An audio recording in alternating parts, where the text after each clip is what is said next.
A dúvida de quem você realmente é, o peso de sentir que nunca é suficiente, a voz que sussurra que seus erros te definem para sempre. Mas hoje, Deus te diz algo poderoso. Em Cristo, tudo muda. Em Efésios 2:10 lemos: porque somos feitura sua, criados em Cristo Jesus para boas obras, as quais Deus preparou de antemão para que andássemos nelas. Hoje, você vai descobrir a verdade que o inimigo não quer que você acredite. Antes de começar, vá aos comentários e escreva: hoje escolho crer quem sou em Cristo. Esta declaração é o seu ato de fé para receber o que Deus tem para você. Querido ouvinte, convido você a permanecer conosco até o final. Comecemos. No Amero 1, nenhuma condenação, o seu passado já não te define. Há acusações que não precisam de uma voz de fora, porque já aprenderam a falar dentro de você. Elas se levantam quando você tenta orar. Voltam quando você quer recomeçar. Aparecem em silêncio quando ninguém está te olhando e te lembram do que você fez, do que disse, do que não conseguiu sustentar, do que ainda te envergonha. E, mesmo que você sorria, trabalhe, sirva ou siga em frente, há uma parte da sua alma que continua vivendo como se estivesse sentada em um tribunal. Talvez você conheça essa sensação. Não é apenas culpa por algo que você fez, é a vergonha tentando te convencer de que aquilo que você fez é quem você é. A culpa diz: falhei.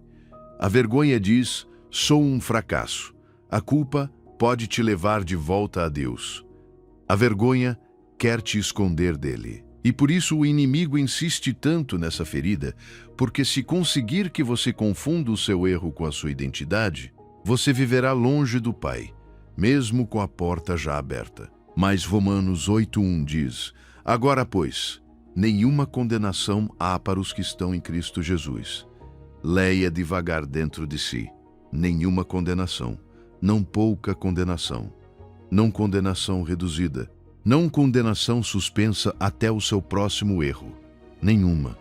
Deus não está deixando o seu caso em aberto para revisá-lo cada vez que você tropeça. Em Cristo, o veredito já foi pronunciado.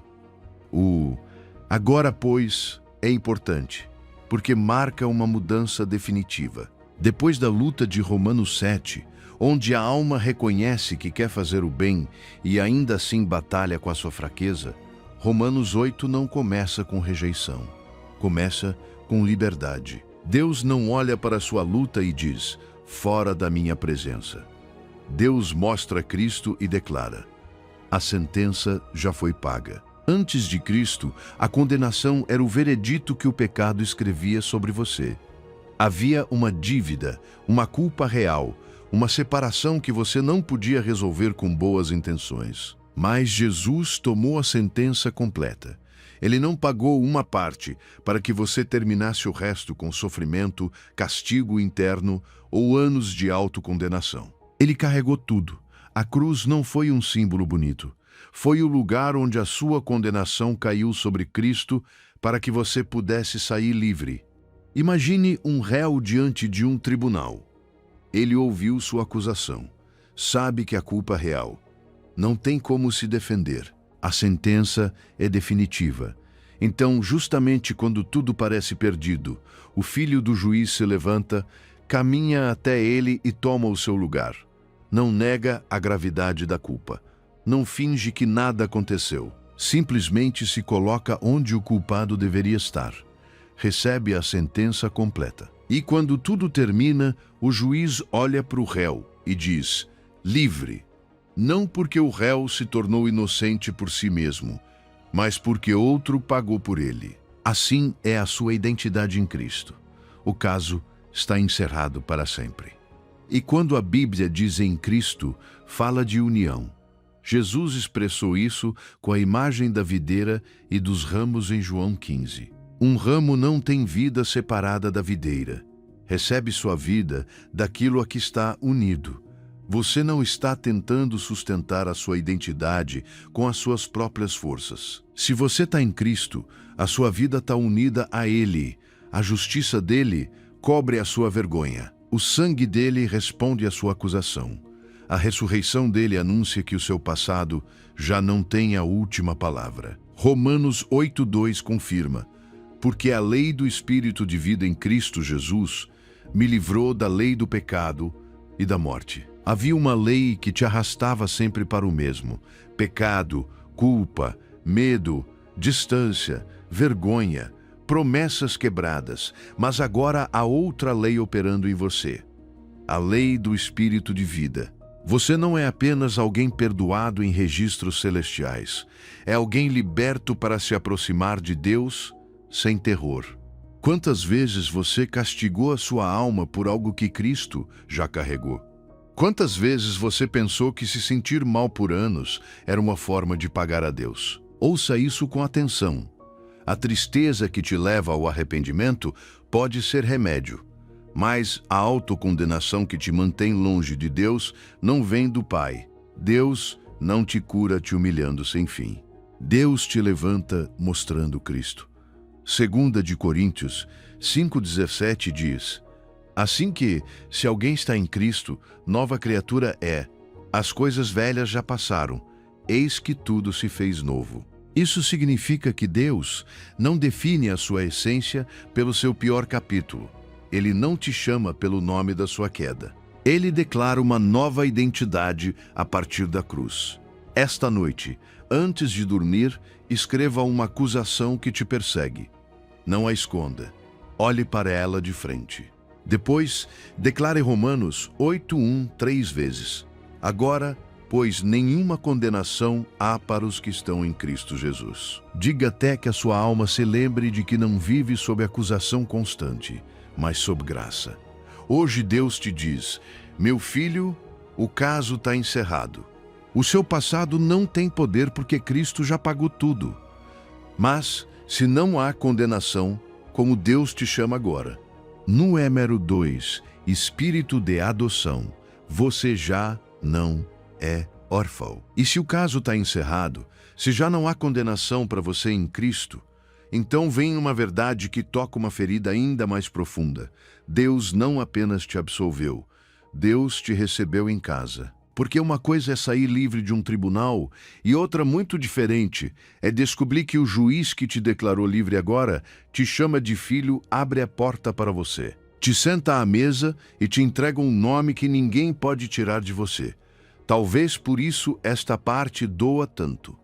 Porque há pessoas que passaram a vida inteira se sentindo órfãs por dentro. Tiveram família, mas nem sempre tiveram lar. Tiveram teto, mas nem sempre tiveram abraço. Tiveram gente por perto, mas mesmo assim aprenderam a se defender sozinhas, a não pedir demais, a não esperar demais, a não confiar demais. E quando chegam a Deus, trazem esse mesmo medo escondido. E se Ele também me rejeitar? E se Ele me tolerar, mas não me amar? E se eu estiver perto dele só enquanto me comporto bem? Por isso Romanos 8:15 é tão poderoso e diz: pois não recebestes o espírito de escravidão para viverdes outra vez em temor, mas recebestes o espírito de adoção, pelo qual clamamos: Abba, Pai. Veja a diferença. Deus não te deu um espírito de escravidão. Não te chamou para viver tremendo, medindo cada passo, pensando que a qualquer momento você será expulso da sua presença. Esse medo constante, essa sensação de que você está sempre prestes a perder o amor de Deus, não vem do coração do Pai. O escravo vive com medo do castigo. O filho vive sob o cuidado do Pai. O escravo obedece para não ser rejeitado. O filho aprende a obedecer porque sabe que já foi amado. O escravo olha para a porta com medo de ser expulso. O filho sabe que a casa também leva o seu nome. Quanto tempo mais você vai se aproximar de Deus, como se ainda fosse um estranho? Quando Ele já te chamou de seu, no mundo antigo, a adoção não era uma emoção passageira. Era um ato firme, público, legal, profundo. Quem era adotado recebia um novo nome, uma nova posição, uma nova herança e uma nova proteção. Sua história anterior já não tinha a última palavra sobre o seu destino. Isso é o que Deus fez com você em Cristo. Ele não te deixou como visitante espiritual. Não te deu um canto na casa. Te deu lugar de filho. Te deu acesso. Te deu pertencimento. Te deu identidade. E por isso a palavra Abba não soa fria. Não é uma fórmula religiosa. É o clamor de alguém que sabe que foi recebido. É a voz de um filho que já não fala da distância, mas da confiança. Quando o seu coração diz, Abba, Pai, não está tentando convencer Deus a olhar para ele. Está respondendo a um amor que já o chamou primeiro. Há momentos em que você não terá palavras longas para orar. Só terá um nó na garganta. E ainda assim, você pode dizer, Abba, Pai. Essa pequena oração pode ser mais profunda que um discurso inteiro, porque nasce da identidade, não do medo. Imaginem um escravo que passou anos andando com as costas curvadas. Cada barulho o assusta, cada voz forte o faz esperar um golpe. Come separado, dorme separado, vive separado. Então um dia o levam diante do dono da casa e ele pensa que vem mais uma ordem, outro castigo, outra carga. Mas, em vez disso, ele ouve algo impossível. A partir de hoje, você já não é escravo, você é filho.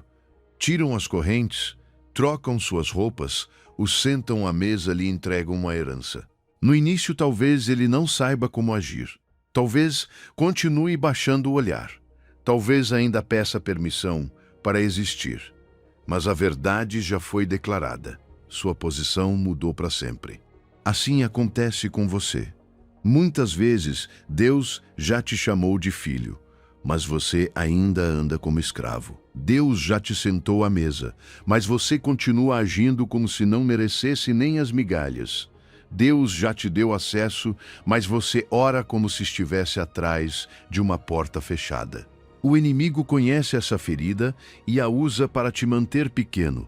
Faz você se sentir rejeitado, esquecido, insuficiente, sempre em dívida. Mas Romanos 8,16 responde: o próprio Espírito testifica com o nosso espírito que somos filhos de Deus. Não é apenas uma voz externa. O Espírito confirma dentro de você, uma e outra vez, até que a sua alma cansada comece a crer. Efésios 1,5 também declara: em amor nos predestinou para sermos adotados como seus filhos por meio de Jesus Cristo, conforme o bom propósito da sua vontade. Leia devagar. Em amor. A sua adoção não nasceu da pena, nasceu do amor do Pai. Não foi uma decisão forçada, foi o desejo de Deus. Ele quis te chamar de filho. Ele quis te dar casa. Ele quis que você deixasse de viver como um órfão espiritual. Hoje, quando você sentir rejeição, quando uma conversa te fizer sentir menor, quando o passado disser que você não pertence, pare e ore em voz alta 3 vezes. Abba, Pai. Não diga como um ritual, diga como um filho que volta a lembrar onde está o seu lar. Hoje Deus sussurra: meu filho, venha para casa. Você já não é órfão, é filho amado para sempre. E se você é filho adotado, que bênçãos te aguardam. Número 3. Bendito com toda bênção espiritual. Já não te falta nada. E se você é filho adotado, então precisa saber de algo mais. Deus não te recebeu em sua casa para te deixar viver como se ainda estivesse vazio. Há pessoas que amam a Deus, oram, servem, creem, mas por dentro continuam sentindo que falta algo para estarem completas. Falta mais segurança, mais aprovação, mais força, mais oportunidades, mais dinheiro, mais estabilidade, mais sinais, mais portas abertas. E essa sensação de carência se torna uma voz silenciosa que nunca descansa. Você se levanta pensando no que não tem, se compara com o que outros alcançaram, olha para a sua vida e diz: quando eu tiver isso, então estarei em paz. Quando Deus responder aquilo, então me sentirei abençoado. Quando essa situação mudar, então poderei avançar. Mas escute com atenção: se a sua identidade depende do que ainda falta, O inimigo sempre terá uma desculpa para roubar a sua paz, porque sempre haverá algo pendente, algo incompleto, algo que você gostaria de ver diferente. Por isso, Efésios 1:3 é um remédio para a alma cansada. Em Efésios 1:3 lemos: Bendito seja o Deus e Pai de nosso Senhor Jesus Cristo, que nos abençoou com toda a bênção espiritual nas regiões celestiais em Cristo. Veja essa frase: nos abençoou. Não diz nos abençoará algum dia se conseguirmos merecer. Não diz nos dará algumas bênçãos se tudo sair perfeito. Diz que Deus já te abençoou. E não com pouco, não com migalhas, não com sobras espirituais, mas com toda a bênção espiritual em Cristo. Isso muda a forma como você enxerga a sua vida, porque talvez as suas circunstâncias ainda não mostrem tudo o que você deseja ver, mas a sua posição em Cristo já está cheia de riqueza espiritual. Você tem perdão, você tem adoção, você tem acesso ao Pai, você tem herança, você tem propósito, você tem graça, você tem o Espírito de Deus operando em você. Você tem uma identidade que não depende do aplauso humano nem da estabilidade do dia. O que aconteceria se você começasse a viver não a partir do que falta, mas a partir do que Deus já declarou sobre você? As bênçãos materiais podem vir e podem ir. Hoje há abundância, amanhã pode haver escassez. Hoje uma porta se abre, amanhã outra se fecha. Mas as bênçãos espirituais que Deus te deu em Cristo não murcham. Não dependem do mercado, do salário, da opinião dos outros, nem de se a sua semana saiu como você esperava. São celestiais porque nascem de Deus, se sustentam em Deus e apontam para uma vida que não pode ser destruída pelo que é temporário. Imagine um herdeiro que vive fora do palácio, vestido com roupas gastas, pedindo moedas na entrada, convencido de que não tem nada. Um dia, chega uma carta selada pelo rei. Ele a abre com mãos trêmulas e lê que todo o tesouro do palácio está à sua disposição. Não precisa mais mendigar. Não precisa viver como estranho. Não precisa olhar de fora aquilo que já lhe pertence por direito. O problema não era que não tinha herança. O problema era que não sabia viver a partir dela. Assim acontece com muitos filhos de Deus. Já foram abençoados, mas continuam vivendo como se fossem pobres de identidade. 2 de Pedro 1:3 confirma: visto como o seu divino poder nos deu tudo o que diz respeito à vida e à piedade. Todas as coisas. Deus não te deixou espiritualmente incompleto. Talvez você esteja aprendendo, crescendo, sendo formado, mas não está abandonado na carência. O que você precisa para caminhar com Ele já começou a ser depositado em você pela sua graça. Você não precisa fabricar uma identidade, precisa receber a que Cristo já conquistou para você. E quando o medo te disser, você não tem o suficiente, lembre-se de Romanos 8:32. Aquele que não poupou nem o seu próprio filho, antes o entregou por todos nós. Como não nos dará também com ele todas as coisas? Se Deus já te deu Cristo, não está retendo o essencial. O Pai não te entregou o maior para te negar o necessário. Ele sabe do que você precisa hoje para resistir, para obedecer, para curar, para permanecer. Por isso, 2 de Coríntios 9:8 diz: e Deus é poderoso para fazer abundar em vós toda graça. Não diz que sempre tudo abundará como você imaginou, mas promete que a sua graça pode abundar em você. Graça para a espera, graça para começar de novo, graça para enfrentar uma necessidade sem perder a sua identidade. Hoje, declare em voz alta Efésios 1:3 5 vezes. Depois nomeie uma carência que você sente. Senhor, sinto que me falta paz, sinto que me falta força, sinto que me falta direção. E então responda com fé: mas em Cristo já fui abençoado com toda a bênção espiritual. Faça isso até que a sua alma se lembre de que não vive de migalhas, mas de herança. Efésios 1:4 acrescenta que Deus nos escolheu em Cristo antes da fundação do mundo. Isso significa que a sua bênção não começou quando você começou a entendê-la. Começou no coração eterno de Deus. Hoje Deus fala ao seu coração: meu filho, tudo o que você precisa já é seu em mim. Já não te falta nada. Em Cristo, você tem toda a benção espiritual. E se você já está abençoado com tudo, por que Deus te escolheu antes da fundação do mundo? No Número 4, escolhido antes da fundação do mundo. A sua vida não é casualidade. E se você já está abençoado com toda a bênção espiritual, então há uma verdade ainda mais profunda que Deus quer colocar no seu coração. Você não é um acidente. A sua vida não surgiu por casualidade. A sua história não começou quando outros te aceitaram, nem quando alguém te rejeitou, nem quando você teve sucesso, nem quando falhou. Antes que existisse uma única página da sua história, antes que alguém pronunciasse o seu nome na terra, Deus já tinha te visto em Cristo.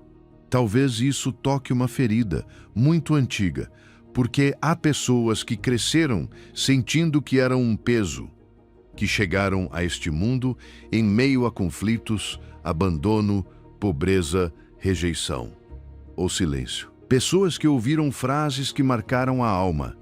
Você não serve. Você não deveria ter nascido. Você nunca vai mudar. Ninguém vai te escolher. E, mesmo com o passar dos anos, essa sensação continua escondida por dentro. Talvez a minha vida tenha sido um erro. Talvez Deus use outros, mas não a mim. Mas Efésios 1:4 rompe essa mentira desde a raiz. Em Efésios 1:4 lemos: assim como nos escolheu nele antes da fundação do mundo, para que fôssemos santos e irrepreensíveis diante dele. Pare nessa frase, antes da fundação do mundo, antes que existisse o céu azul, antes que houvesse montanhas, mares, caminhos, cidades, famílias, sobrenomes, feridas ou fracassos. Antes que você pudesse fazer algo bom para impressionar a Deus, ou algo ruim para decepcioná-lo, Ele já havia colocado o seu amor sobre você em Cristo. Isso significa que o seu valor não nasceu do seu desempenho. Você não foi escolhido porque Deus olhou o seu futuro e disse: este vai se comportar perfeitamente. Você foi escolhido em Cristo. Essa é a chave. A sua escolha não descansa na sua força, no seu mérito, na sua capacidade de se manter impecável por si mesmo. Descansa em Jesus. Por isso você pode respirar. Porque, se Deus tivesse te escolhido pelas suas obras, as suas obras poderiam te fazer perder a segurança. Mas se Ele te escolheu pela graça em Cristo, então a sua identidade está sustentada por algo mais forte que os seus melhores dias e mais profundo que as suas piores quedas. E veja o propósito: para que fôssemos santos e irrepreensíveis diante dele. Isso não significa que Deus esperou você ser santo para te escolher. Significa que Ele te escolheu para te conduzir a uma vida separada para Ele. A santidade aqui não é a condição que você compra para ser amado. É o fruto de ter sido amado primeiro. Deus não te escolheu para te deixar igual. Ele te escolheu para te formar, te limpar, te levantar, te ensinar a caminhar como alguém que pertence ao céu, mesmo vivendo ainda na terra. Imagine um rei que escolhe o seu herdeiro antes mesmo de o menino nascer. O menino ainda não venceu batalhas, não assinou decretos, não demonstrou sabedoria, não fez nada para merecer um trono. E ainda assim, o rei já o designa como herdeiro. Quando esse menino crescer, terá que aprender a viver de acordo com o seu chamado. Terá que ser formado, corrigido, preparado. Mas a sua posição não começou com o seu desempenho. Começou com a decisão do rei. Assim é com você em Cristo. Deus te escolheu antes que você pudesse provar qualquer coisa. Por isso, o inimigo ataca tanto essa verdade. Ele não precisa te convencer a abandonar a fé de uma vez. Às vezes, basta fazer você se sentir não escolhido. Ele te mostra os seus defeitos, as suas recaídas, os seus pensamentos mais sombrios, as suas feridas mais vergonhosas, e sussurra: Deus não escolheria alguém como você. Mas Romanos 8:33 responde com uma força que quebra toda acusação. Quem intentará acusação contra os escolhidos de Deus? É Deus quem os justifica. Se Deus te justificou, quem tem autoridade para apagar o que Deus escreveu sobre você? 1 de Pedro 2:9 também confirma: Vós, porém, sois geração eleita, sacerdócio real, nação santa, povo adquirido por Deus. Você não é resto, você não é sobra, você não é alguém que Deus recebeu de última hora porque não havia outra opção. Você é povo adquirido. Você faz parte de uma história eterna. Você é alguém sobre quem Deus colocou nome, propósito e direção. E isso muda a forma como você olha para o seu passado. A sua dor não significa que Deus errou com você. A sua rejeição não significa que você não foi escolhido.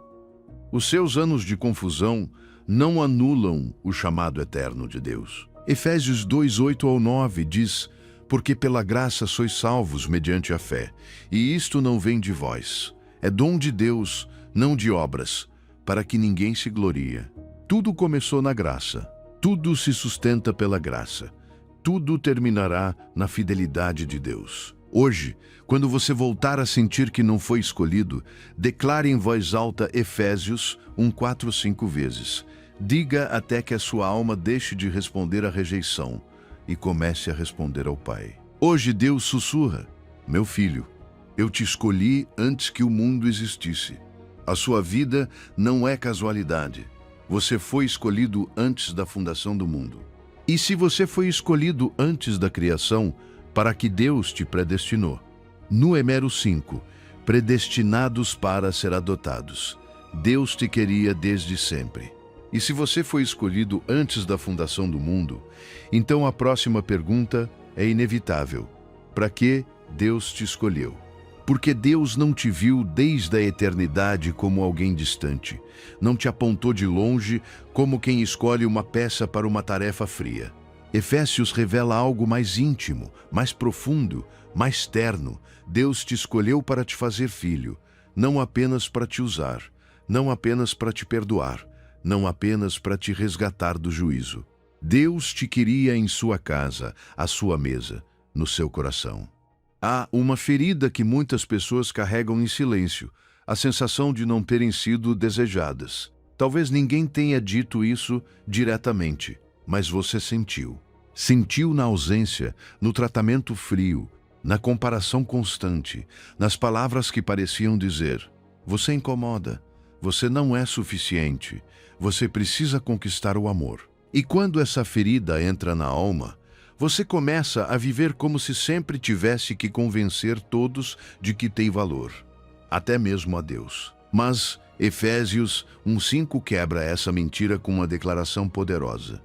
Em Efésios 1:5 lemos: Em amor nos predestinou para sermos adotados como seus filhos por meio de Jesus Cristo. Veja como começa: em amor, não por obrigação, não por pena, não por pressão, não por cálculo.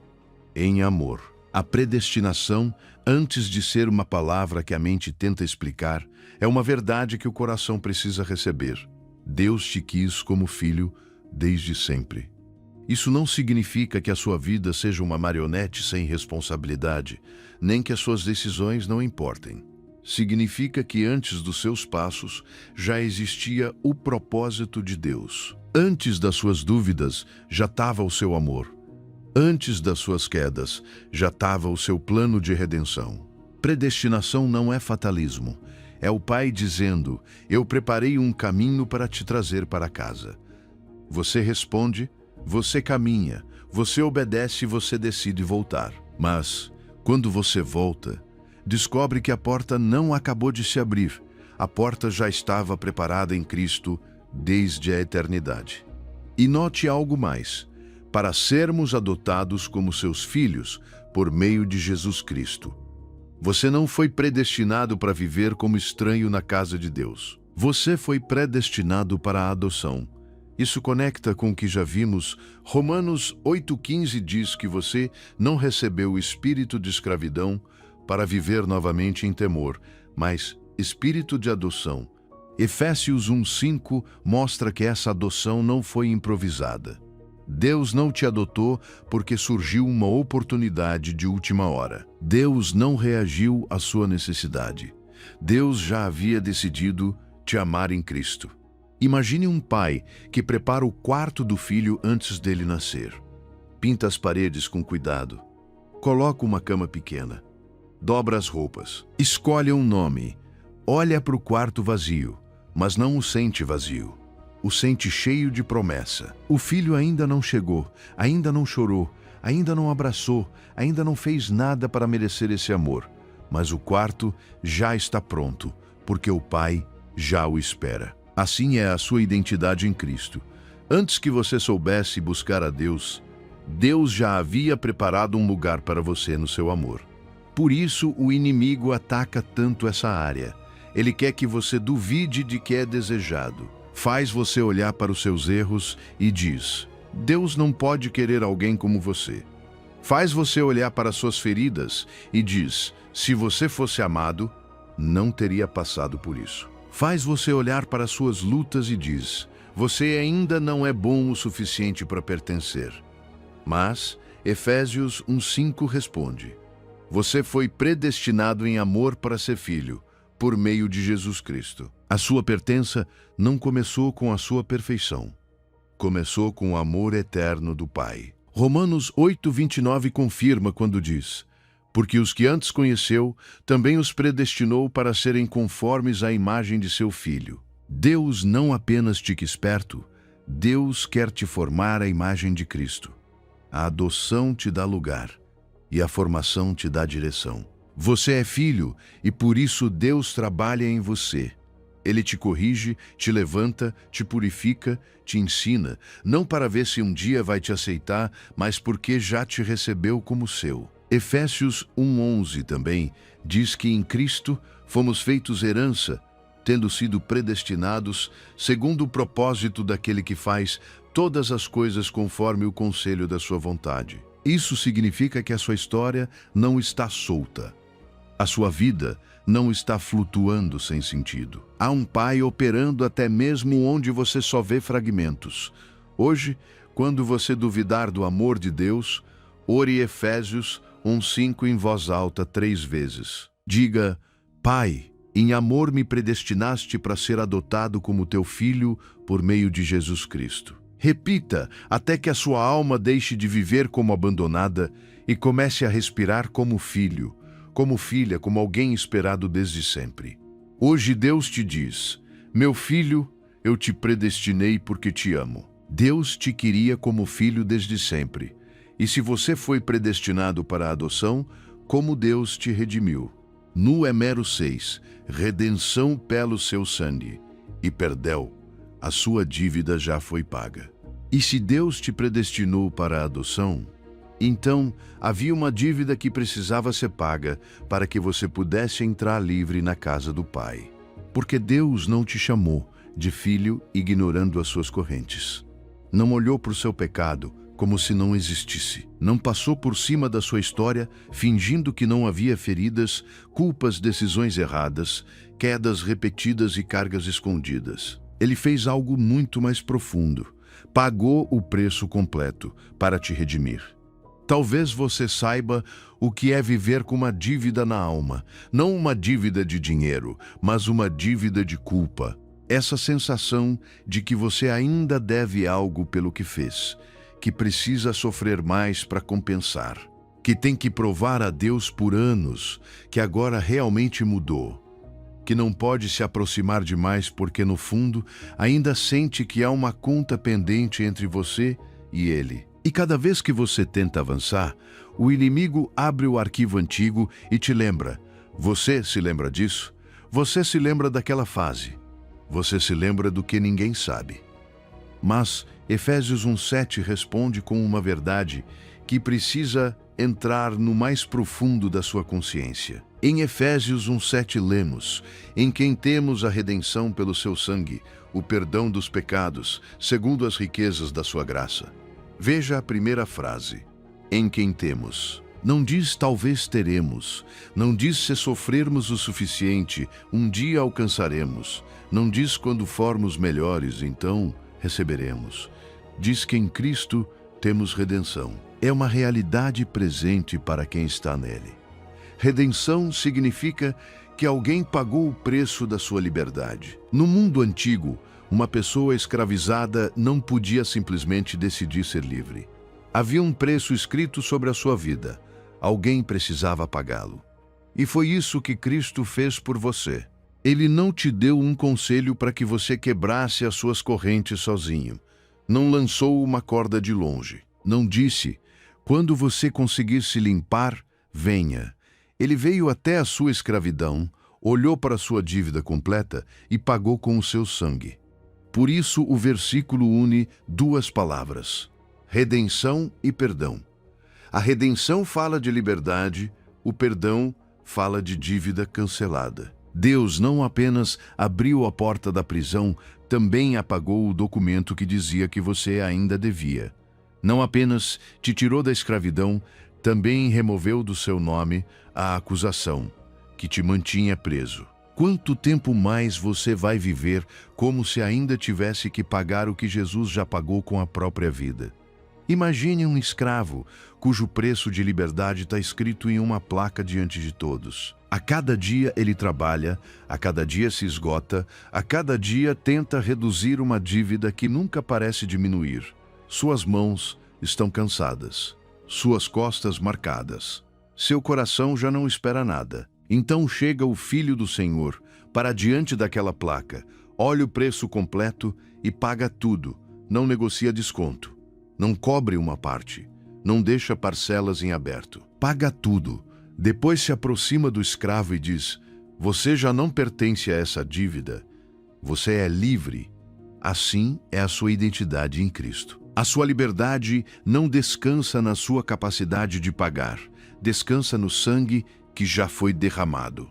Colossenses 1,14 confirma, em quem temos a redenção pelo seu sangue, o perdão dos pecados. Deus repete essa verdade porque sabe o quanto nos custa crer nela. Às vezes acreditamos mais na força da nossa culpa do que na força do sangue de Cristo. Acreditamos mais na lembrança do nosso pecado do que na riqueza da sua graça. Mas Efésios diz que tudo isso foi segundo as riquezas da sua graça. Deus não te perdoou com escassez. Não te perdoou como quem apenas tolera. Ele te perdoou a partir de uma graça abundante, maior que a sua dívida, mais profunda que a sua queda, mais firme que a sua vergonha. Romanos 3,24 também diz que somos justificados gratuitamente por sua graça, mediante a redenção que há em Cristo Jesus. Gratuitamente para você, mas não barato para Ele. Para você chegou como presente, para Cristo custou sangue. Por isso você não pode tratar o seu perdão como algo frágil. A cruz não deixou pontas soltas. Não há nenhuma parte do seu pecado que Cristo tenha deixado de pagar. Não há dívida escondida que ainda possa se levantar contra você. Romanos 8,1 se levanta novamente como fundamento. Agora, pois, nenhuma condenação há para os que estão em Cristo Jesus. Quando você sabe que a sua dívida foi paga, a forma como se aproxima de Deus muda. Você já não ora como um escravo escondido. Já não serve como condenado, tentando reduzir a própria pena. Já não obedece para comprar amor. Você se aproxima como redimido, como alguém resgatado, como alguém cuja liberdade foi comprada por amor.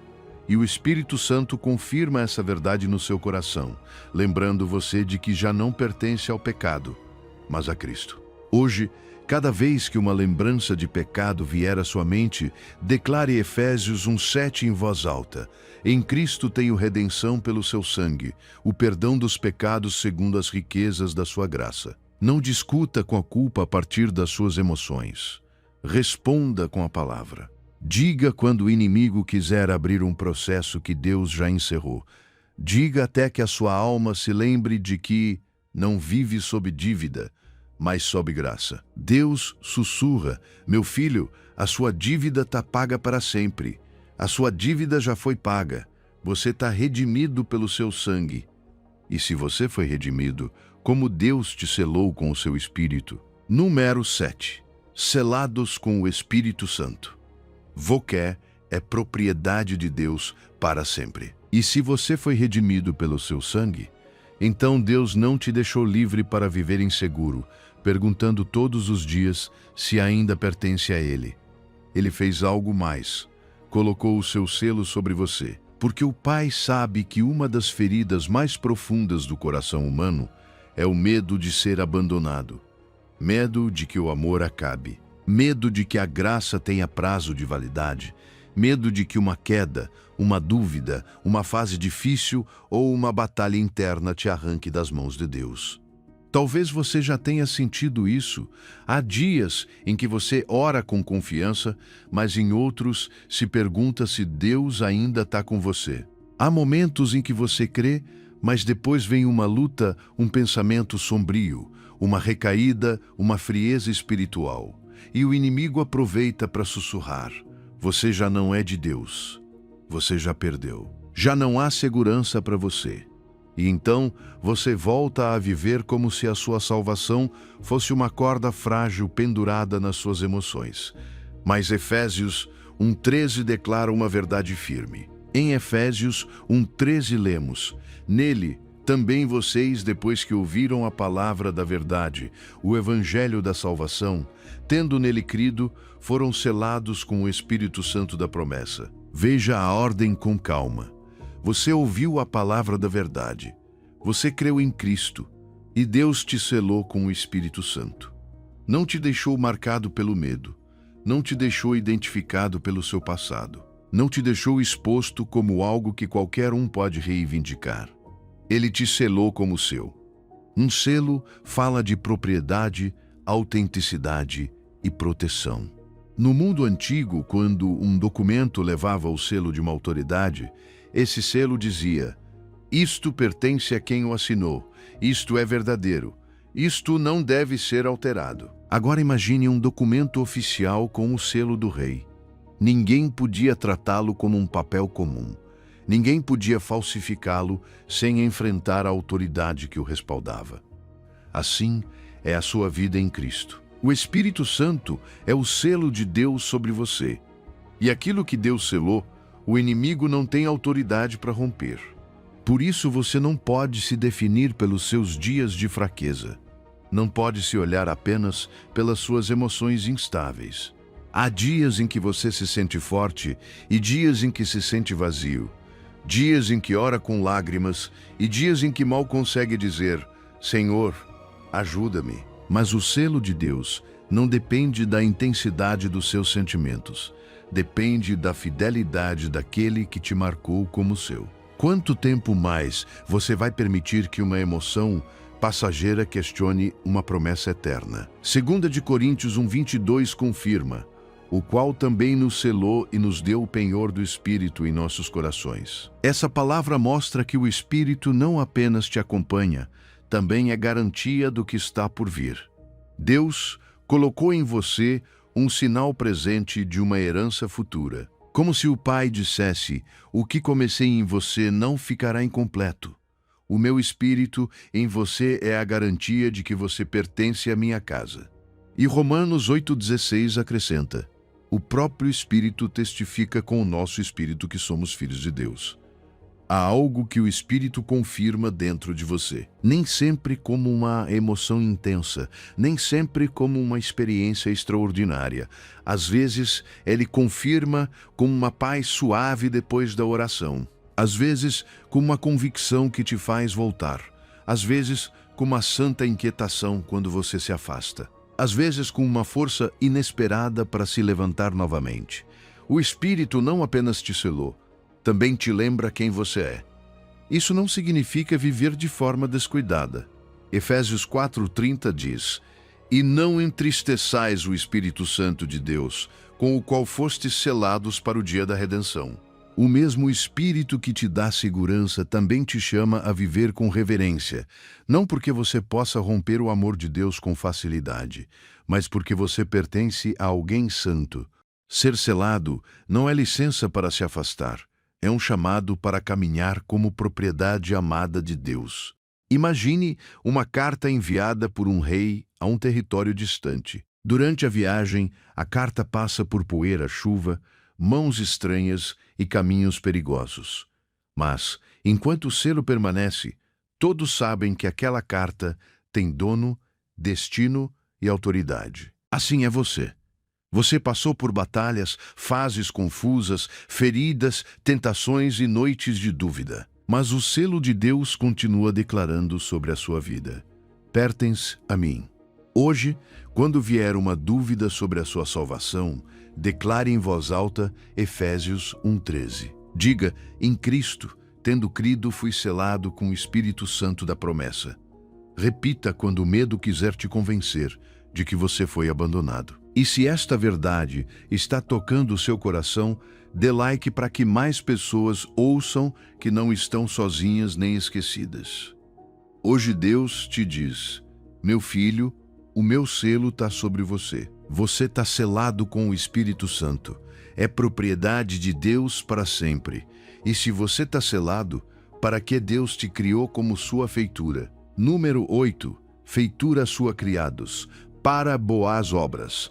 Deus te desenhou com propósito. E se você está selado com o Espírito Santo, então Deus não colocou o seu selo sobre uma vida sem destino. Não te marcou como seu para te deixar girando sem direção. Não te redimiu, não te adotou, não te abençoou e não te escolheu para que você continue se perguntando todas as manhãs: para que eu existo? Há uma verdade que a sua alma precisa ouvir com calma. Você não é um acidente espiritual. Você é feitura de Deus. Você é uma obra trabalhada por suas mãos. Você é uma vida desenhada com propósito em Cristo. Talvez você tenha passado por fases se sentindo inútil, como se outros tivessem chamado dons, clareza, portas abertas, e você apenas estivesse sobrevivendo. Você vê outras pessoas avançando, servindo, construindo, impactando, e por dentro surge aquela pergunta silenciosa: e eu? O que estou fazendo aqui? Deus realmente pensou algo para mim? Essa pergunta dói, porque não fala apenas de atividades, fala de identidade. Quando uma pessoa acredita que não tem propósito, começa a tratar a própria vida como algo descartável, repetitivo, sem peso eterno. Mas Efésios 2:10 responde com força. Em Efésios 2:10 lemos: pois somos feitura dele, criados em Cristo Jesus, para boas obras, as quais Deus preparou de antemão para que andássemos nelas. Veja a primeira frase: somos feitura dele. Não diz que você é um erro remendado. Não diz que você é uma peça sobrando no plano de Deus. Diz que você é obra dele. Deus colocou as suas mãos sobre a sua vida. Ele não trabalha sem intenção. Ele não cria sem propósito. Ele não forma algo para depois esquecê-lo em um canto. E note a ordem. Primeiro diz que somos feitura dele, criados em Cristo Jesus. Depois fala de boas obras. Isso é importante, porque as obras não te salvam. A mesma carta, logo antes, diz em Efésios 2:8-9, porque pela graça sois salvos, mediante a fé. E isto não vem de vós, é dom de Deus, não de obras, para que ninguém se glorie. As suas obras não compram o amor de Deus. As suas obras não abrem a porta da salvação. Cristo abriu essa porta pela graça. Mas, quando a graça te salva, também te desperta para viver com propósito. Você não faz boas obras para que Deus te aceite. Você faz boas obras porque já foi aceito em Cristo. Você não serve para conquistar um lugar à mesa. Você serve porque já é filho sentado à mesa. Você não obedece para fabricar identidade. Você obedece porque a nova identidade começa a produzir fruto. O que mudaria no seu dia se você deixasse de ver o propósito como uma carga para impressionar a Deus e passasse a vê-lo como um caminho preparado pelo Pai para caminhar com Ele? Imagine um artista trabalhando em uma obra-prima. Antes de tocar a tela, já existe uma visão em seu coração. Cada traço tem intenção. Algumas sombras parecem estranhas de perto, mas de longe criam profundidade. Algumas cores parecem não combinar no início, mas, à medida que a obra avança, tudo começa a fazer sentido. A obra não se fez sozinha, não apareceu por acaso, foi pensada, cuidada, formada. Assim é você em Cristo. Há partes da sua história que talvez você ainda não entenda, mas Deus não perdeu o controle da tela. O inimigo tenta atacar exatamente aqui. Se não puder te convencer de que você não é salvo, tentará te convencer de que você não é útil. Dirá, já é tarde para você. Você não tem nada a oferecer. Outros são melhores. O seu passado te desqualifica. A sua vida não conta.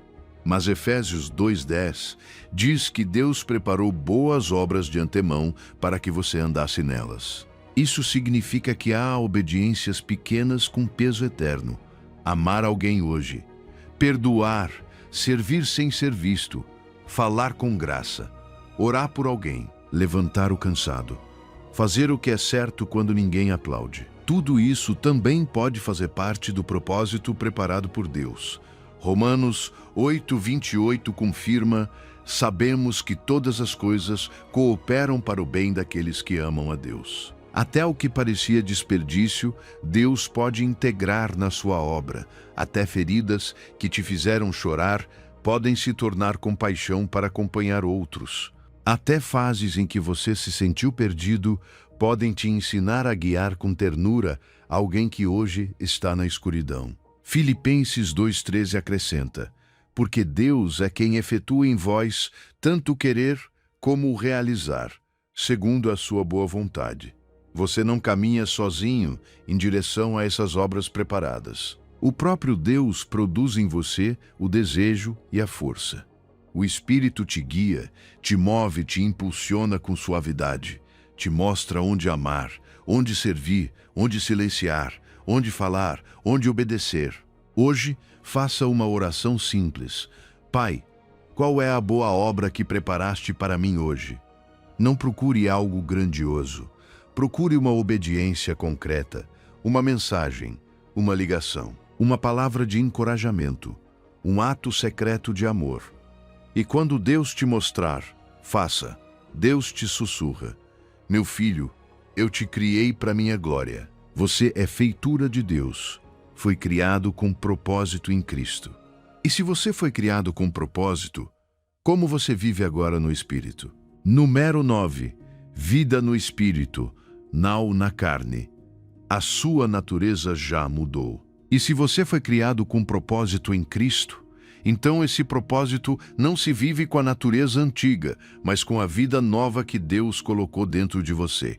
Porque uma coisa é saber que você é feitura de Deus, e outra é aprender a viver todos os dias como alguém habitado pelo Espírito. Deus não apenas te deu uma missão, também te deu uma nova maneira de vivê-la. Talvez você conheça essa luta. Há dias em que você diz: eu não quero voltar ao mesmo, não quero reagir igual, não quero cair no mesmo pecado, não quero falar a partir da ferida, não quero deixar que a ansiedade me governe, não quero viver impulsionado por desejos que depois me deixam vazio. Mas então vem a pressão, a tentação, o cansaço, a memória do passado, e você sente que a velha carne volta a levantar a voz. E então aparece uma mentira perigosa: você nunca vai mudar. A sua natureza continua sendo a mesma. Você só está tentando se comportar melhor por um tempo. Mas Romanos 8 vem te dizer algo mais profundo. Você não está apenas tentando melhorar uma vida antiga. Em Cristo, a sua natureza foi transformada porque o Espírito de Deus habita em você. Em Romanos 8:5-6 lemos: porque os que vivem segundo a carne inclinam-se para as coisas da carne, mas os que vivem segundo o Espírito, para as coisas do Espírito. Porque a inclinação da carne é morte, mas a inclinação do Espírito é vida e paz. Veja como a Escritura conecta a vida com a mente. Aquilo que domina o seu interior começa a dirigir os seus passos. Quando a carne governa, ela te arrasta para a morte. Morte de paz, morte de clareza, morte de domínio próprio, morte de comunhão com Deus. Mas quando o Espírito governa, ele começa a produzir vida e paz. E então Romanos 8:9 declara: vós, porém, não estáis na carne, mas no Espírito, se de fato o Espírito de Deus habita em vós. Pare aqui, não estáis na carne. Deus não está dizendo que você nunca terá batalha, não está dizendo que você nunca sentirá tentação, não está dizendo que a sua antiga maneira de pensar nunca tentará voltar. Ele está dizendo que essa já não é a sua casa, essa já não é a sua natureza dominante. Se o Espírito de Deus habita em você, você pertence a Cristo. Quanto tempo mais você vai chamar de minha verdadeira natureza aquilo que Cristo já venceu na cruz? Há padrões que parecem muito fortes porque foram repetidos por anos, mas a repetição não os transforma na sua identidade. Há desejos que gritam alto, mas o volume não lhes dá autoridade. Há pensamentos antigos que retornam, mas o fato de retornarem não significa que governem. Em Cristo, a presença do Espírito dentro de você é a prova de que você já não é escravo da carne. Imagine uma semente enterrada na terra. Por um tempo, parece que tudo terminou. A casca se rompe, o velho morre, algo invisível começa a acontecer debaixo do solo. Depois surge um broto, depois um caule, depois ramos, depois fruto. Alguém poderia olhar para a terra e dizer: ali só havia uma semente, mas já não é semente. A vida mudou de forma. Assim acontece com você. Talvez você ainda se lembre do que foi, mas Deus já está formando em você uma vida nova. A semente morreu, agora está nascendo uma árvore. O inimigo quer te manter preso à versão antiga. Ele te lembra como você pensava, como reagia, como caía, como buscava consolo no que te feria. Mas Gálatas 5,16 diz: andai no Espírito e jamais satisfareis a concupiscência da carne. Não diz: vença a carne com as suas próprias forças. Diz: ande no Espírito. Caminhe com Deus. Volte a sua mente para a palavra. Ore antes de responder. Fuja quando precisar fugir. Cale quando a sua língua quiser ferir. Obedeça no pequeno, porque cada passo no Espírito enfraquece o domínio da carne. Isso transforma a sua identidade diária. Você já não diz: eu sou assim e não posso mudar. Agora você diz: o Espírito de Deus habita em mim. Você já não diz: eu sempre caio. Agora você diz: Deus está me ensinando a caminhar de forma diferente. Você já não diz: essa tentação define quem eu sou. Agora você diz: a minha vida está em Cristo e o Espírito me guia para a vida e a paz. Hoje, faça uma prática simples. Quando vier um pensamento da carne, não o alimente, não o abrace, não o transforme em conversa interna. Pare e escolha pensar nas coisas do Espírito. Você pode dizer: Senhor, a minha carne quer responder assim, mas o teu Espírito me chama para a vida e paz. Depois dê um passo concreto. Ore, afaste-se, perdoe, respire, abra a Escritura, peça ajuda, mude de direção.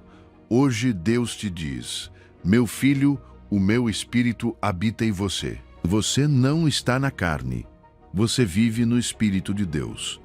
E se você vive no Espírito, como Ele te guia como filho? Nu emero des, goiados pelo, Espírito, você é filho herdeiro. E se você vive no Espírito, então você não caminha sozinho. Essa é uma das verdades mais ternas da sua identidade em Cristo. Deus não te salvou para te deixar perdido em meio a decisões, dúvidas, portas abertas, portas fechadas, medos e caminhos que você não sabe interpretar. Ele te deu o seu Espírito para te guiar. Não como um senhor que empurra com chicote, mas como um pai que toma o filho pela mão e diz: caminha comigo, eu sei por onde te levar. Talvez você já tenha sentido essa dor de não saber o que fazer. Há momentos em que você olha para a sua vida e diz: Senhor, por onde eu vou? Que decisão eu tomo? Fico ou me movo? Falo ou espero? Perdoo agora Ou preciso primeiro ser curado? Abro esta porta ou a fecho? E, em meio a tantas vozes, a sua alma se cansa. A voz do medo diz uma coisa, a voz da pressa diz outra. A voz do passado te avisa para não confiar, e a voz do inimigo tenta te convencer de que você está sozinho, de que ninguém te guia, de que se você errar, tudo vai se destruir. Mas Romanos 8,14 declara uma verdade firme. Pois todos os que são guiados pelo Espírito de Deus são filhos de Deus. Veja a conexão. Guiados pelo Espírito, filhos de Deus. A direção não é apenas uma ajuda para tomar decisões. É um sinal de pertencimento. Deus te guia porque você é filho. Deus não guia a sua vida à distância. Ele não te entrega um mapa frio e depois desaparece. O seu Espírito habita em você, caminha com você, te corrige, te consola, te inquieta quando algo não convém e te dá paz quando uma direção vem dele. Antes, a vida podia parecer uma lista externa de regras, como se tudo dependesse de ler sinais de fora e ter medo de falhar. Mas agora, em Cristo, o Espírito também guia por dentro. A palavra ilumina. A paz de Deus guarda. A correção amorosa desperta. A voz do Pai te chama de volta quando você começa a se desviar. E isso não significa que você nunca terá perguntas, mas que as suas perguntas já não são feitas como um órfão perdido, e sim como um filho acompanhado. Romanos 8,15 confirma isso quando diz que você não recebeu espírito de escravidão para viver outra vez em temor, mas espírito de adoção. A direção do Espírito não te lança em pânico. Ela te tira do pânico, não te empurra a viver sob terror espiritual, como se Deus estivesse esperando você falhar para te punir. Ele te ensina a caminhar com confiança. Até quando corrige, corrige como pai. Até quando fecha uma porta, o faz para te proteger. Até quando te faz esperar, não é abandono, é direção. Imagine um pastor guiando as suas ovelhas. Ele não as conduz com gritos distantes nem com confusão. Ele caminha à frente. Ele as chama com uma voz que, pouco a pouco, elas aprendem a reconhecer. Algumas ovelhas se distraem com pastos à beira do caminho. Outras se assustam com sons do vale. Outras se adiantam e quase se perdem. Mas o pastor volta a chamá-las. A sua voz não muda, o seu cuidado não se esgota. Assim é o Espírito com você. Em meio ao ruído, há uma voz santa que te orienta de volta para Cristo. Gálatas 5,18 diz: Mas, se sois guiados pelo Espírito, não estais debaixo da lei. Isso não significa viver sem obediência. Significa que você já não obedece como escravo tentando conquistar amor, mas como filho que responde ao amor recebido. O Espírito te guia para a maturidade. Ele te ensina a dizer não quando antes você dizia sim sem pensar. Ele te ensina a esperar quando antes você corria por ansiedade. Ele te ensina a pedir perdão quando o orgulho queria se defender.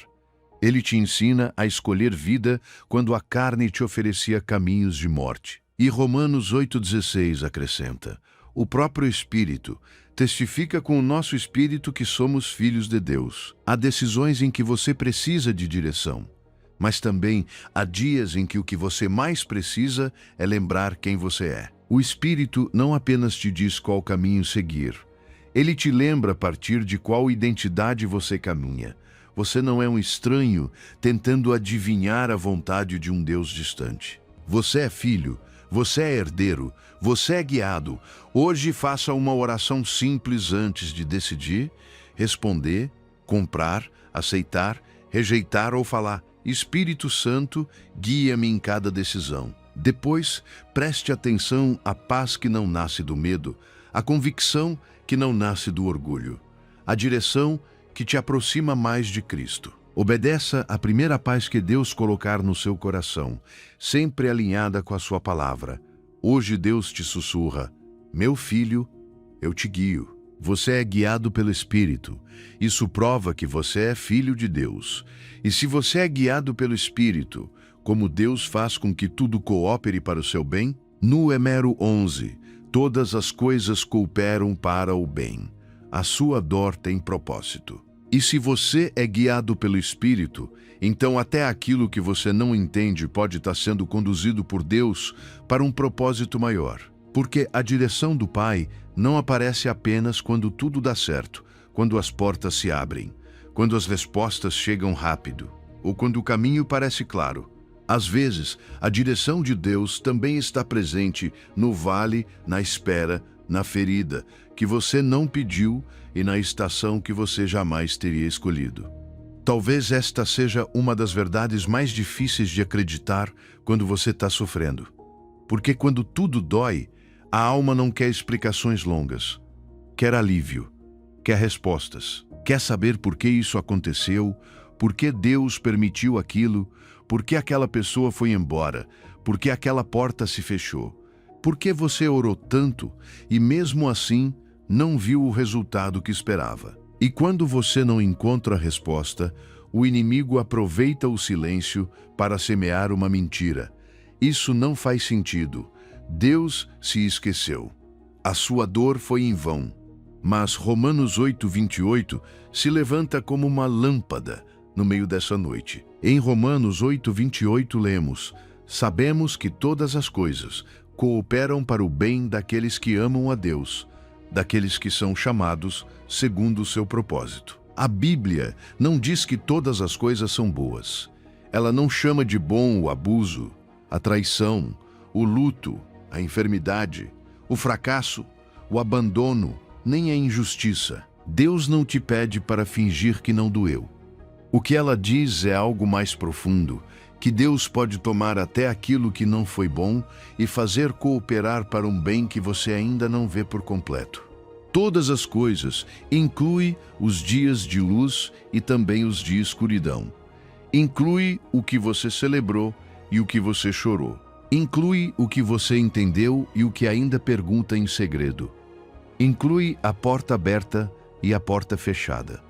Inclui a resposta rápida e a longa espera.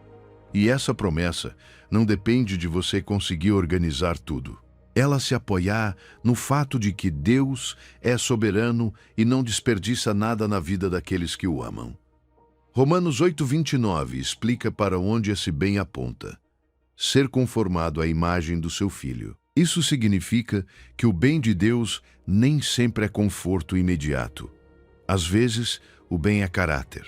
Às vezes, é maturidade. Às vezes, é dependência. Às vezes, é te libertar de algo que você não queria soltar.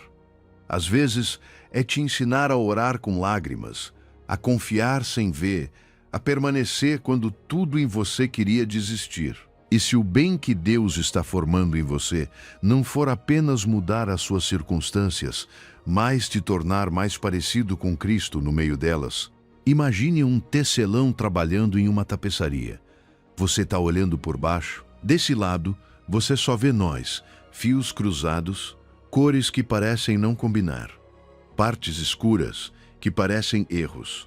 Se você julgar a obra por esse lado, vai pensar que tudo está desordenado. Mas o tecelão olha por cima, ele sabe onde cada fio vai. Sabe porque usa tons escuros junto com tons claros. Sabe que aquilo que de baixo parece confusão, de cima está formando uma imagem. Assim Deus trabalha na sua vida. Você vê fragmentos, Ele vê propósito. Isso não apaga a dor, mas quebra o desespero. Porque uma coisa é sofrer acreditando que tudo foi em vão, e outra é sofrer sabendo que Deus ainda está agindo. Uma coisa é chorar pensando que a sua história se quebrou sem conserto. E outra é chorar dizendo: Pai, eu não entendo, mas sei que o Senhor ainda não terminou comigo. A esperança cristã não nega as lágrimas.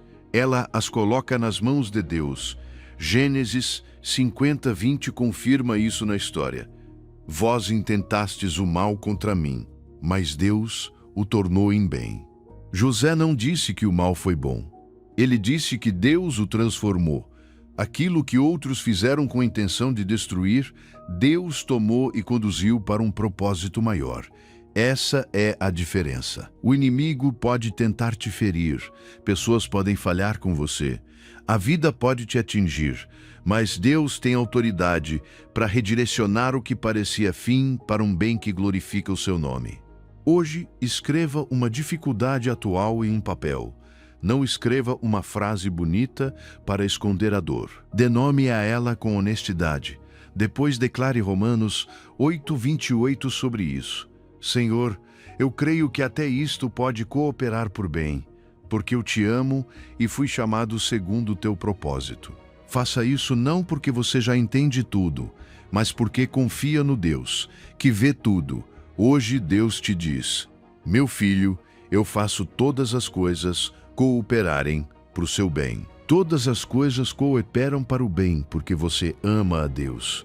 E se todas as coisas cooperam para o bem, como você vive como mais que vencedor? Número do Z, mais que vencedores, a sua vitória é segura.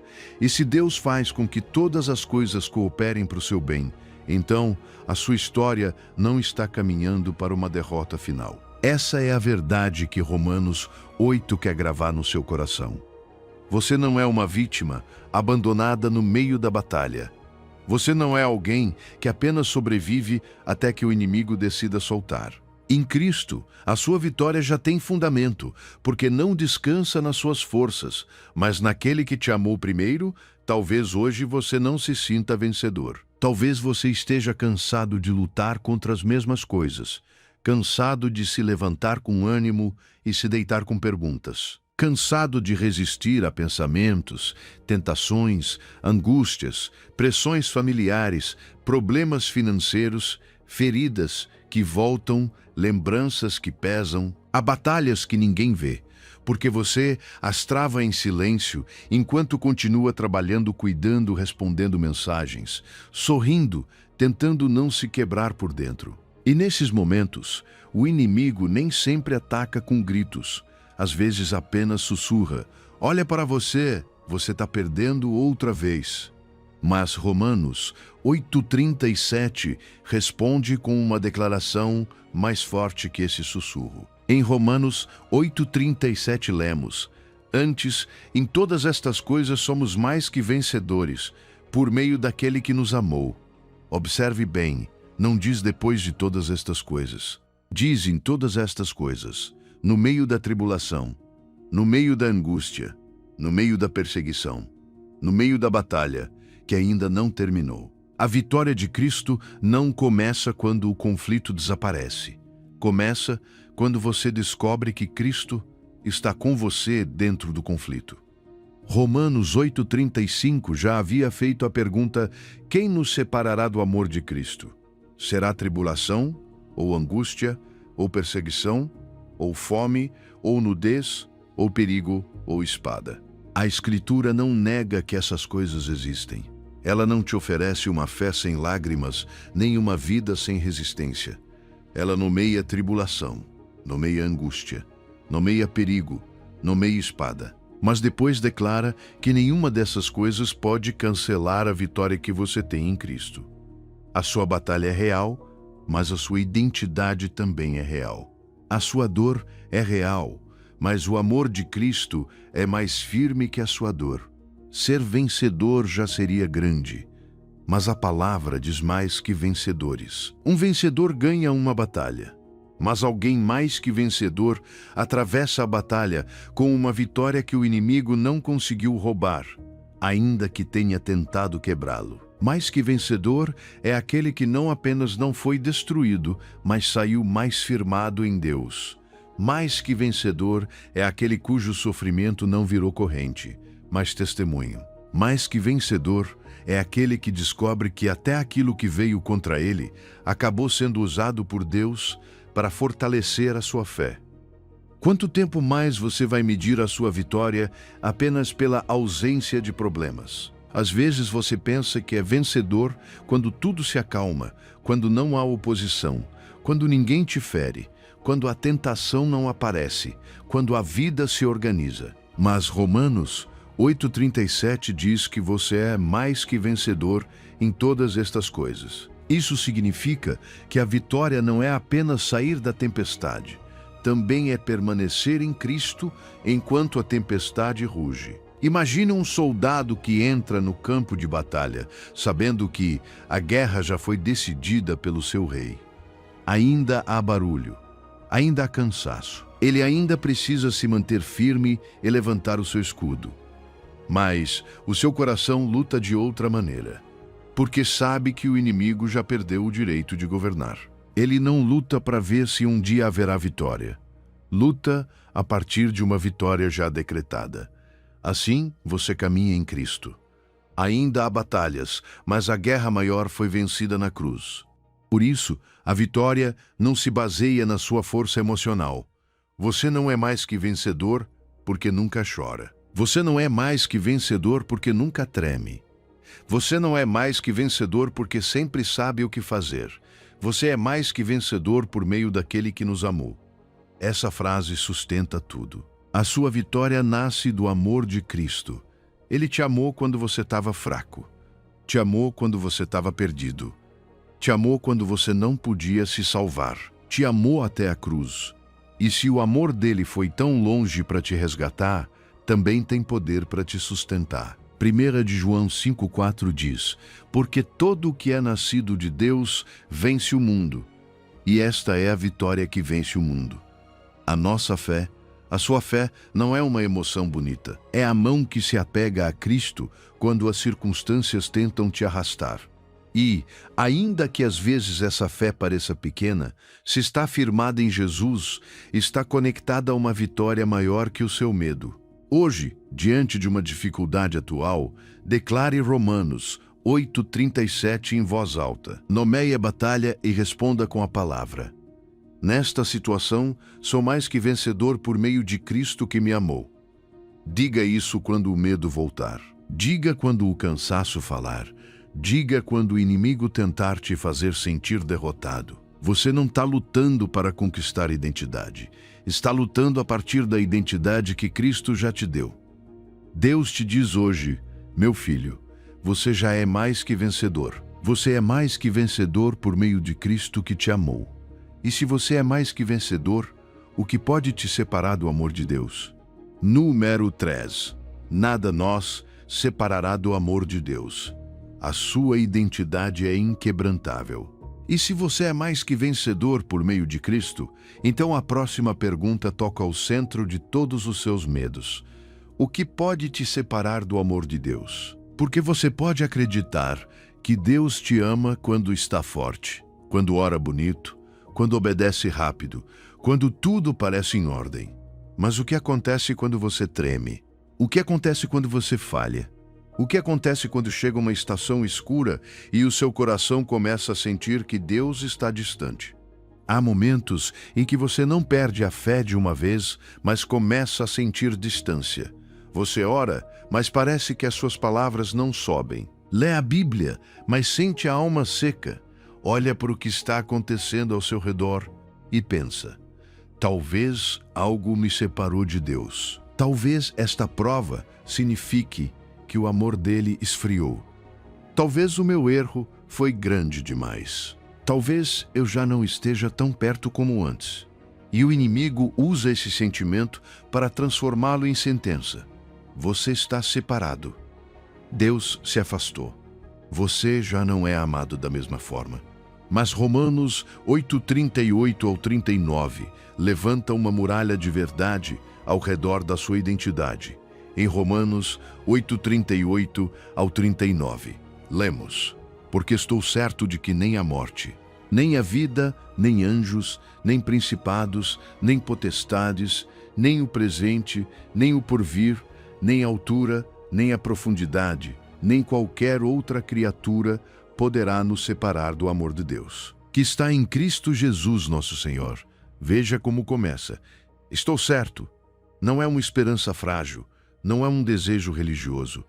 Não é uma frase para animar um dia difícil. É certeza. Uma certeza nascida de ter visto Deus sustentar em meio a sofrimentos reais. E então vem essa lista enorme, como se a Escritura quisesse fechar cada porta por onde o medo tenta entrar. Nem a morte, porque nem o último suspiro pode te arrancar das mãos do Pai, nem a vida. Porque nem as pressões, decisões, perdas, mudanças e batalhas deste mundo podem romper aquilo que Cristo assegurou. Nem anjos, nem principados, nem potestades. Ou seja, nenhuma força espiritual, nenhum ataque invisível, nenhuma escuridão organizada tem autoridade para cortar o amor de Deus sobre você. Nem o presente, com os problemas de hoje, nem o porvir, com os medos de amanhã, nem a altura, nem a profundidade, nem aquilo que está acima da sua compreensão, nem aquilo que está abaixo das suas forças. Nada criado pode te separar do amor de Deus. E esta frase é a chave, que está em Cristo Jesus, nosso Senhor. O amor de Deus por você não está solto no ar como uma emoção frágil. Está em Cristo, está garantido pela cruz, confirmado pela ressurreição, selado pelo Espírito. Por isso, a sua identidade é inquebrantável. Não porque você nunca sinta fraqueza, mas porque o amor que te sustenta não depende do seu estado emocional. Há uma diferença entre sentir-se longe e estar separado. Às vezes você pode sentir distância porque está cansado, ferido, distraído, confuso ou envergonhado. Mas o sentimento nem sempre conta toda a verdade. Uma criança pode dormir nos braços do pai e ainda assim sonhar que está perdida. O sonho parece real, mas a realidade é outra. Ela continua nos braços. Assim acontece com você. Você pode atravessar noites em que sente que Deus está longe, mas em Cristo você continua sustentado por um amor que não se quebra. Imagine uma corrente de ferro forjada pelo próprio Deus, não uma corrente de escravidão, mas uma corrente de aliança, de amor, de pertencimento. O inimigo vem com martelos de culpa, com golpes de medo, com fogo de vergonha, com lembranças do passado, com ameaças do futuro. Ele golpeia uma e outra vez, tentando quebrá-la. Mas essa corrente não foi feita por mãos humanas. Foi forjada na cruz. Foi fechada com sangue. Foi firmada pela graça. Nenhum martelo da criação pode romper o que Deus uniu em Cristo. Salmo 139, 7 ao 10 confirma isso com uma ternura profunda.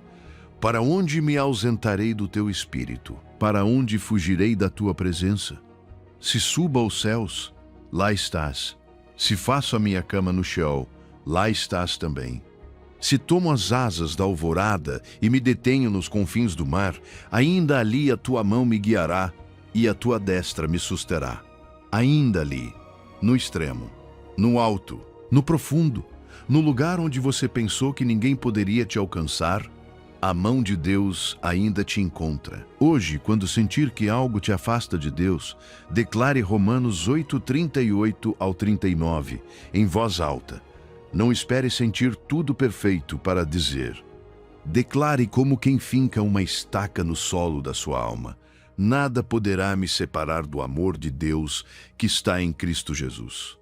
Faça isso quando vier a culpa. Faça quando vier o medo. Faça quando o futuro te assustar. Faça quando o seu coração se sentir distante. Hoje Deus te sussurra. Meu filho, o meu amor é inquebrantável. Nada pode te separar do amor de Deus que está em Cristo. E se nada te separa do seu amor, como Deus te faz uma nova criatura. Número 14. Nova criatura em Cristo. O passado ficou para trás para sempre. E se nada pode te separar do amor de Deus, então esse amor não apenas te abraça, também te transforma. Porque o amor de Cristo não te deixa vivendo com o mesmo nome que o passado te deu. Não te resgata para que continues repetindo: eu sou assim, eu sempre caio, eu nunca mudo, eu sou o meu erro. Em Cristo, Deus não colocou uma camada religiosa sobre a tua vida velha. Deus fez algo novo. Talvez você saiba o que é carregar um rótulo durante anos, uma queda que virou vergonha, uma decisão que ainda aparece na tua mente como se tivesse acontecido ontem. E mesmo que ninguém mais mencione, você se lembra. Às vezes você está tranquilo e de repente vem uma imagem, uma palavra, uma memória, e a tua alma volta a se sentir como antes, suja, presa, insuficiente, longe de Deus. O inimigo trabalha muito com o que é velho. Ele gosta de abrir gavetas que Deus já fechou. Gosta de te mostrar fotografias espirituais de quem você era antes de Cristo. Ele diz: olha para você, continua sendo o mesmo, só está tentando parecer diferente. Mais cedo ou mais tarde você vai voltar ao que era antes. Mas 2 de Coríntios 5,17 responde com uma verdade que não negocia com a vergonha. Em 2 de Coríntios 5,17 lemos: assim que se alguém está em Cristo, nova criatura é. As coisas velhas já passaram, eis que tudo se fez novo. Escute essa frase: se alguém está em Cristo. Aí está a raiz. Não diz se alguém se comporta perfeitamente. Não diz se alguém consegue apagar o passado com esforço. Não diz se alguém convence todos de que já mudou. Diz: se alguém está em Cristo, a tua nova identidade não nasce da tua capacidade de provar algo, nasce da tua união com Jesus. Estar em Cristo significa que a tua vida já não é interpretada a partir do que você foi, mas a partir do que Ele fez por você. E então vem a declaração: nova criatura. Não diz apenas uma pessoa melhor, não diz uma versão corrigida, não diz uma vida velha com alguns ajustes. Diz nova criatura. Isso significa que Deus não está remendando ruínas para que pareçam apresentáveis. Deus está criando algo novo de dentro para fora. O que o pecado deformou, Cristo restaura. O que a vergonha manchou, a graça limpa. O que o passado tentou definir, Deus volta a nomear. As coisas velhas já passaram. Essa frase não significa que você nunca vai lembrar de nada. Significa que o que é velho já não tem autoridade final sobre você. A tua vergonha passou. A tua condenação passou. A tua identidade antiga passou. A escravidão que dizia: você sempre será assim, perdeu o direito de te governar.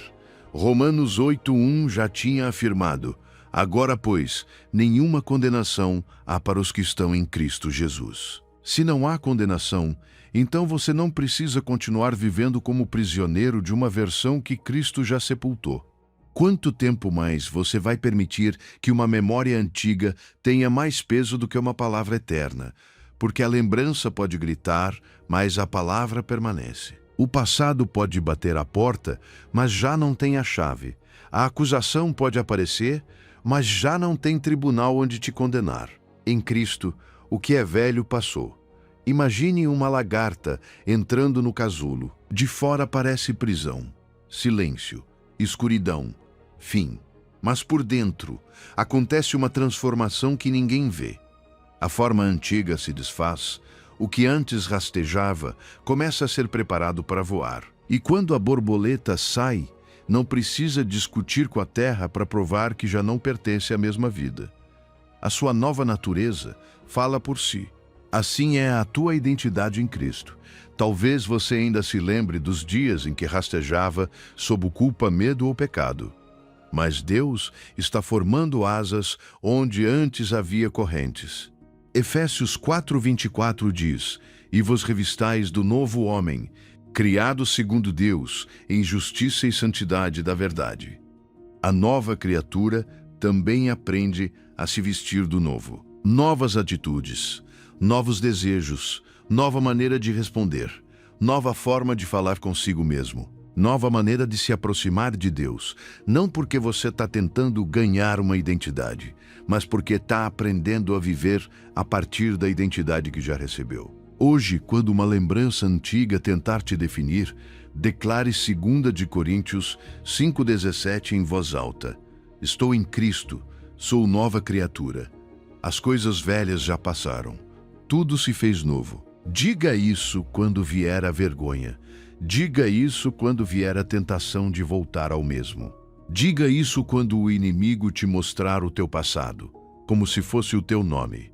Hoje Deus te diz: filho meu, tudo é novo em mim. Você é nova criatura em Cristo.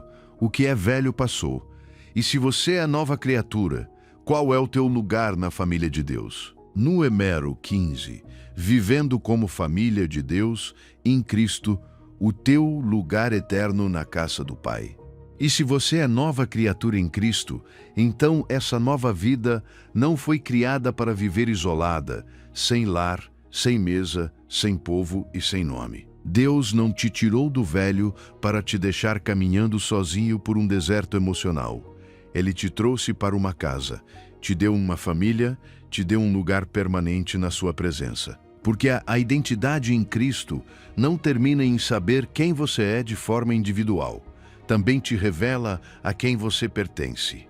Há uma ferida que muitas pessoas carregam desde muito cedo: sentir que não pertencem.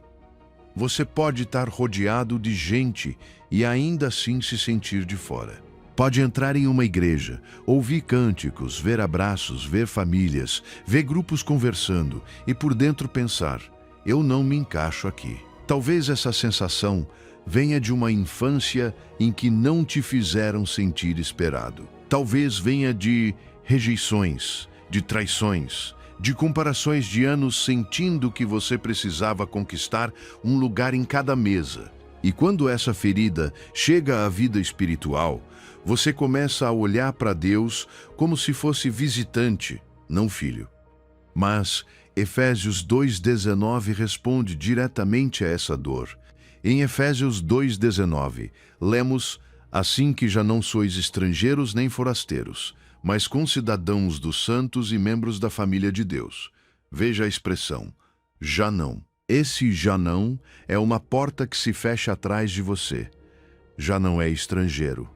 Já não é alguém parado na entrada olhando de longe. Já não é forasteiro, alguém que chega sem direitos, sem pertencimento, sem segurança. Em Cristo, Deus te fez membro da sua família. Isso é profundo, porque um estrangeiro pode estar perto de uma cidade, mas não pertencer a ela. Pode andar por suas ruas, mas não ter cidadania. Pode olhar as casas, mas não ter lar. Pode ouvir o idioma, mas se sentir estranho. Assim você vivia antes de Cristo, talvez perto do espiritual, talvez perto da religião, talvez perto da necessidade de Deus, mas sem a segurança de pertencer. Agora, em Cristo, não só te foi permitido entrar, você recebeu cidadania, recebeu um nome, recebeu casa. Romanos 8,15 confirma isso quando diz que você recebeu o espírito de adoção, pelo qual clamamos, Abba, Pai. Essa palavra não nasce de um estranho, nasce de um filho, nasce de alguém que já não bate a porta com medo, mas reconhece a voz do Pai do outro lado. Deus não te tolera em sua casa. Deus te recebe como seu. Você não é um convidado temporário, não é alguém que pode ser expulso quando comete um erro. Você é família. Imagine a casa do Pai. A porta está aberta, mas não como se abre para uma visita que depois irá embora. Está aberta como se abre para um filho que volta. A mesa está preparada e o teu nome não está escrito em uma cadeira emprestada.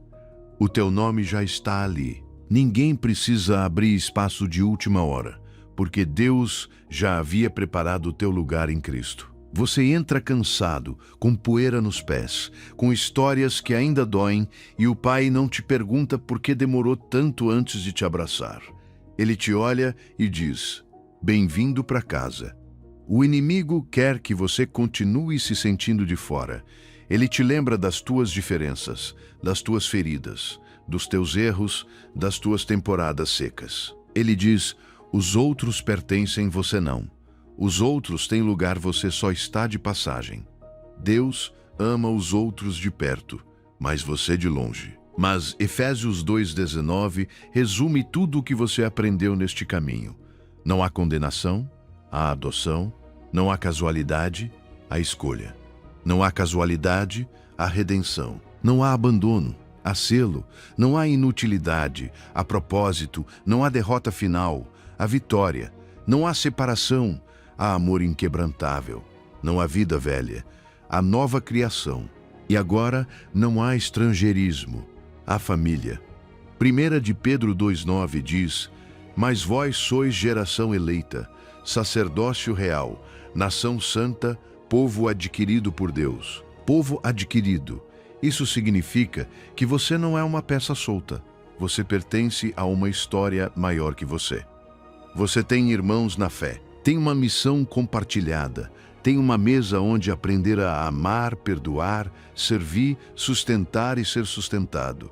Hoje, viva como membro da família de Deus. Procure alguém na fé e o encoraje. Envie uma mensagem. Ore por alguém. Sirva sem esperar aplauso.